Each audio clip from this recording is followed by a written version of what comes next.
Top quality और consistent performance के लिए सिर्फ सिल्वर पंप नाम याद रखना। ವಿನಯ್ ಅವರು ಏನಾಗಬೇಕು ನಿಮಗೆ? ನಮಗೆ ಹತ್ತಿರದ ರಿಲೇಷನ್ನು, ಅಂದರೆ ನಾನು ಮದುವೆ ಆದಮೇಲೆ ಅವರು ನಮಗೆ ಸಂಬಂಧ ಇದು. ಅದರಿಂದ ಅವರು ಮೃದು ಸ್ವಭಾವದವರು, ಅವರು ಅಂಥ ಕೆಟ್ಟವರಲ್ಲ ಏನಲ್ಲ. ಆದರೆ ಅವರು ಈ ಥರ ಮಾಡ್ಕೊಂಡಿರೋದು ಮಾತ್ರ ಭಾರಿ ಬೇಜಾರು. ಅವರು ಎಲ್ಲರಿಗೆ ತಿಳಿಸಿದರೆ ಏನೋ ಒಂದು ಮಾಡ್ಬೋದಿತ್ತು. ಆದರೆ ಅವರು ಈ ಥರ ಡಿಸಿಷನ್ ತಗೊಂಡಿರೋದು ಮಾತ್ರ ತುಂಬ ಒಂದು ಬೇಸರದ ಸಂಗತಿ. ಅವರು ಈ ಥರ ಮಾಡ್ಕೊಳ್ಬಾರ್ದಿತ್ತು. ಆದರೆ ಇದು ಮಾತ್ರ ಅಲ್ಲ, ಕೊಡಗಿನಲ್ಲಿ ತುಂಬ ನಡೀತಿದೆ. ನಾವು ಏನೇ ಒಂದು ಮಾಡಿದರೂ ಸಮೇತ ನಮಗೆ ನ್ಯಾಯವನ್ನು ಸಿಗೋದೇ ಇಲ್ಲ. ಏನು ಈ ಪಕ್ಷಾತೀತವಾಗಿ ಇದು ಮಾಡ್ತಾ ಇದ್ದಾರೆ ಏನು ಅಂತ ಗೊತ್ತಿಲ್ಲ ಸರ್.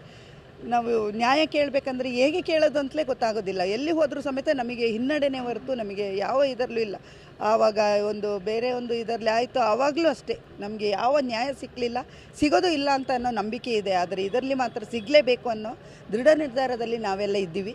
ವಿನಯ್ ಅವರು ಇನ್ನೂ ಸಣ್ಣ ವಯಸ್ಸು, ಚಿಕ್ಕ ಮಗು ಇದೆ, ಇನ್ನು ತುಂಬ ವರ್ಷ ಬದುಕಬೇಕಾಗುತ್ತೆ. ಹೌದು, ಅವರ ಅಮ್ಮನನ್ನು ನೋಡಿ, ಅವರ ಅಮ್ಮನ ಜೊತೆ 2 ತಿಂಗಳಿಂದ ಮಾತಾಡಿಲ್ಲ ಅಂದರೆ ಹೇಗೆ ಇರ್ಬೋದು ಹೇಳಿ. ಅವರು ಮಾನ ಮರ್ಯಾದೆಗೋಸ್ಕರ ಅಂಜಿದ್ದಾರೆ. ಅವರು ಈ ಥರ ಏನಾದರೂ ಇನ್ನೂ ಬೇರೆ ಕೇಸ್ಗಳನ್ನೆಲ್ಲ ಹಾಕ್ತಾರೆ ಅನ್ನೋ ರೂಮರ್, ನಮಗೆ ಗೊತ್ತಿಲ್ಲ. ಅಂದರೆ ಹೋದ್ಮೇಲೆ ಅದೆಲ್ಲ ಗೊತ್ತಾಗಿರೋದು.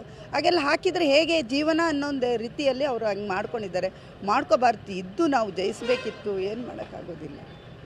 ಡೆತ್ ನೋಡಿದ್ರೆ ಭಾಳ ನೋವು ಮಾಡ್ಕೊಂಡ್ರೆ ಕಾಣುತ್ತಲ್ವಾ? ನಿಜವಾಗ್ಲೂ ಅವರು ತುಂಬ ನೋವಾಗಿ ಅವ್ರು ಈ ಥರ ಮಾಡಿದ್ದಾರೆ. ಡೆತ್ ನೋಟ್ನ ಫುಲ್ ಓದಿದ್ರು ಸಮೇತ ಒಂದು ನ್ಯಾಯವನ್ನು ಸಿಗ್ತಾ ಇಲ್ಲ. ಯಾರೋ ಒಬ್ಬರನ್ನ ಹಿಡಿದು ಇದು ಮಾಡಿದ್ದಾರೆ ಅಂತ ಹೇಳಿದ್ರೆ ಅದು ಸರಿಯಲ್ಲಲ್ಲ ಸರ್. ಅದರಲ್ಲಿ ಬರೆದಿದ್ದಾರೆ, ಫಸ್ಟ್ FIR ಹಾಕಲಿ, ಆಮೇಲೆ ಎಲ್ಲ ಬೇರೆ ಮಾಡಲಿ ಅಲ್ವಾ? ಏನು ಹೇಳ್ತೀರಾ? ಅಲ್ಲ, ಫಸ್ಟು ಹಾಕಲೇಬೇಕು, ಅದಕ್ಕೊಂದು ನ್ಯಾಯ ಕೊಡಲೇಬೇಕು, ಆಮೇಲೆ ನೋಡುವ. ಅದರದ್ದು ಎಲ್ಲದರಲ್ಲಿ ನಡೀತಾ ಇರೋದು. ಇವಾಗಲೇ ಅದು ಮುಚ್ಚಿ ಹಾಕಿದ್ರೆ ಆಮೇಲೆ ಇನ್ನು ಹೇಗೆ ನಡೀತದೆ?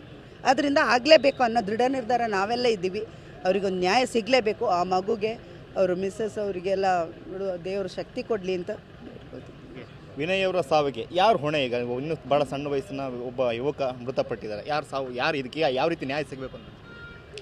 ನೇರ ಸರ್ಕಾರನೇ ಹೊಣೆ ಸರ್ ಇದಕ್ಕೆ. ಯಾಕಂದರೆ ವಿನಯ್ ಅವರು ನಮ್ಮ ರಕ್ತ ಸಂಬಂಧಿ ಆಗಿದೆ, ನಮ್ಮ ರಿಲೇಷನ್ ಆಗಿದ್ದಾರೆ.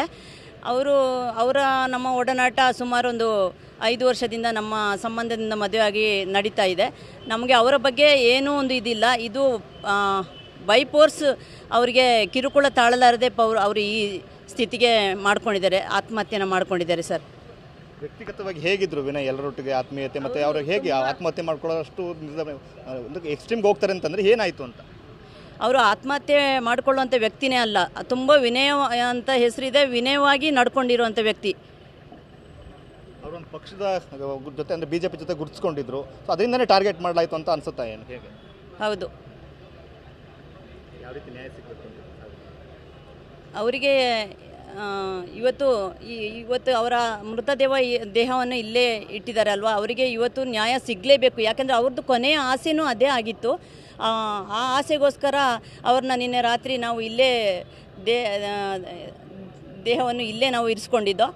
ಆದ್ದರಿಂದ ಅವರಿಗೆ ಅವರ ಆತ್ಮಕ್ಕೆ ಶಾಂತಿ ಸಿಗಬೇಕಾದ್ರೆ ನಮಗೆ ಅವರಿಗೆ ಉಳಿದಿರೋ 3 ಜನಕ್ಕೆ FIR ಆಗಲೇಬೇಕು ಸರ್. ನ್ಯಾಯ ಸಿಗಬೇಕು ಮತ್ತು ನಾವು ಉಗ್ರ ಹೋರಾಟವನ್ನು ಮಾಡೇ ಮಾಡ್ತೀವಿ ಸರ್.